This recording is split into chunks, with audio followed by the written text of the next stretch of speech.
I'm going to show you what it's really like, what a condition 1 in Antarctica is really like.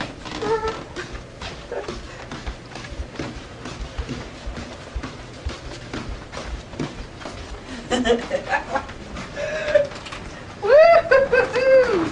Check this out. This is the entryway to our dorm. Normally this has carpet on the ground and the walls are just normally walls, you know, but we're going to open the door right now. It's a little bit like opening up the door to another world. Are you ready?